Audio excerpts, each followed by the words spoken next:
Bueno, para empezar, considerando que pues va a ser para un taller mecánico, pues puedo inferir que no va a ser como que muy conveniente invertir mucho en lo que es la estética del lugar. Entonces yo propongo pues invertir en el diseño de una nave industrial a base en este caso, de armaduras y arriostramientos para dar soporte lateral.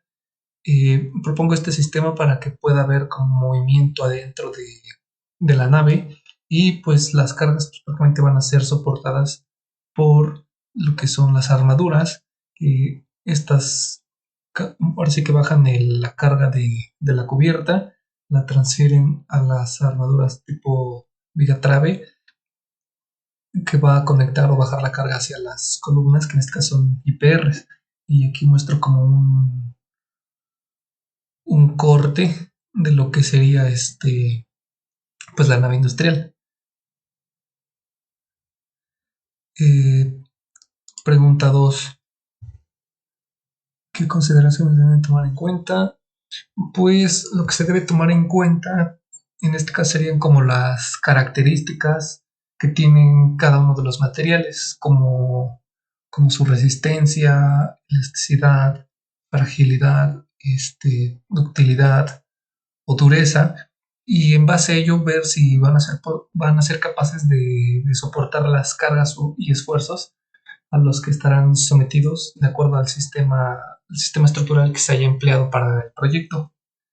También hay que tomar desde un inicio en cuenta pues, lo que se quiere construir, ¿no? O sea, si se va a construir un edificio, una casa, una nave industrial, un puente, pues en base a ello dependerá qué tipo de material va a ser necesario.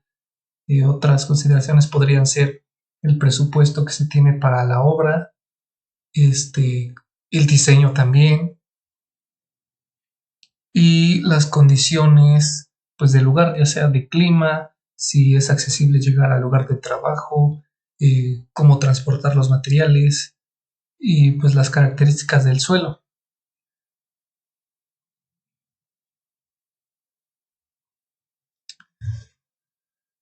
Pregunta 3: pues dado que no conocemos con exactitud cuáles espacios o cuáles locales van a ser usados para qué, digamos, qué destinos, si oficinas, gimnasios o consultorios médicos, pues lo que se puede hacer es usar la carga viva máxima de esas tres opciones.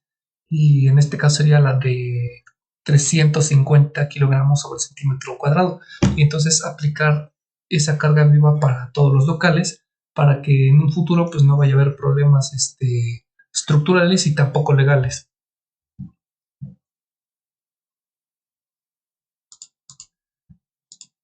Luego, la pregunta 4, pues básicamente son cargas estáticas que no cambian con el tiempo.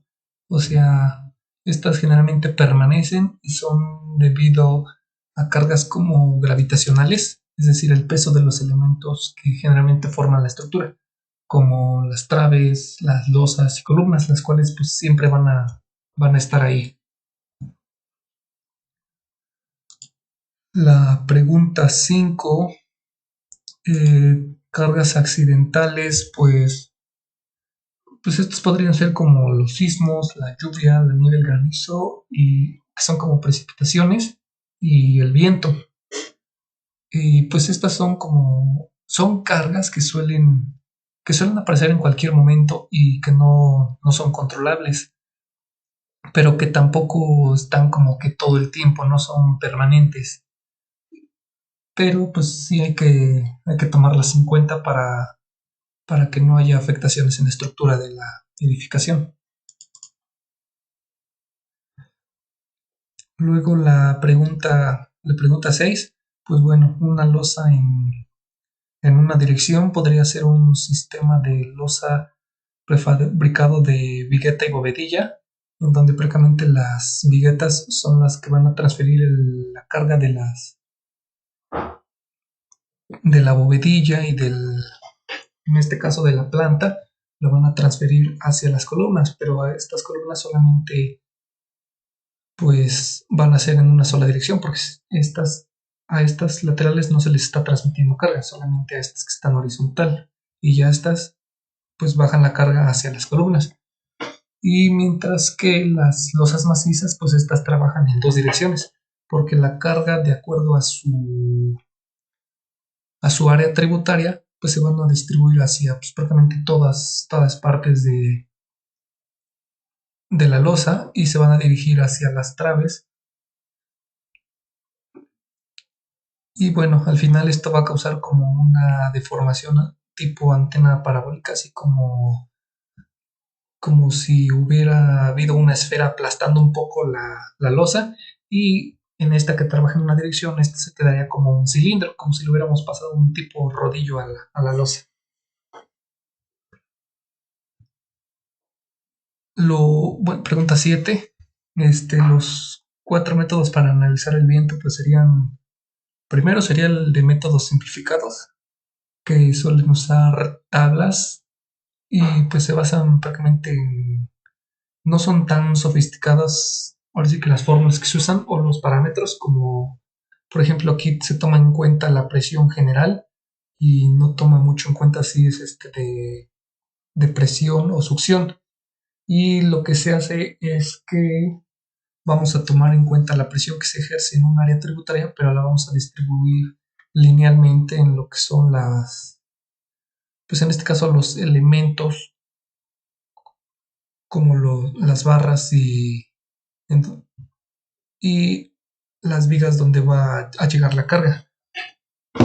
Los métodos analíticos, estos pues usan fórmulas más sofisticadas y contemplan parámetros más específicos, como las velocidades de diseño de acuerdo al periodo de retorno que se quiera.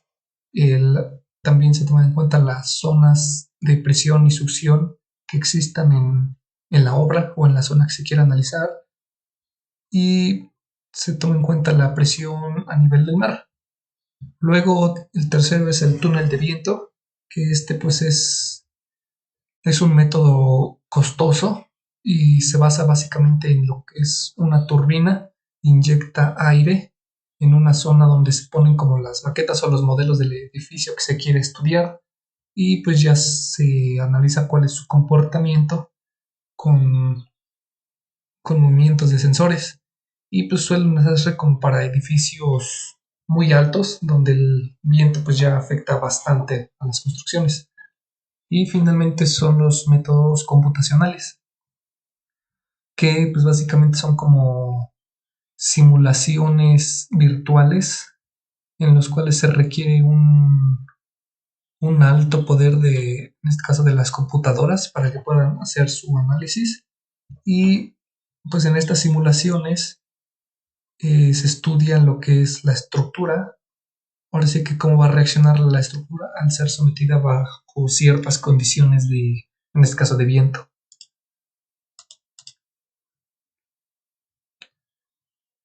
Pregunta 8.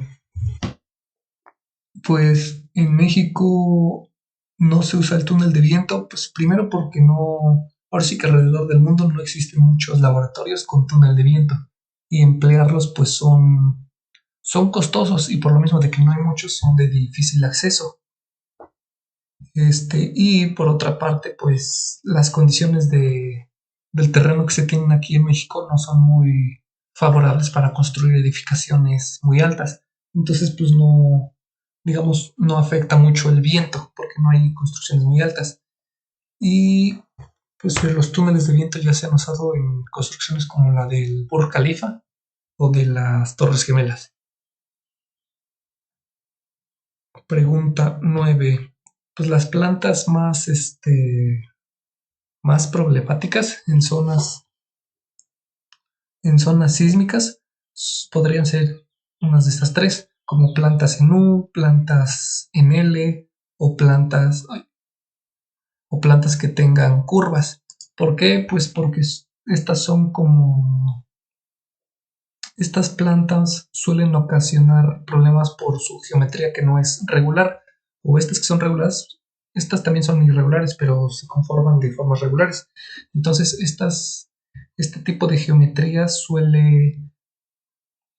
suele provocar problemas torsionales cuando hay un sismo.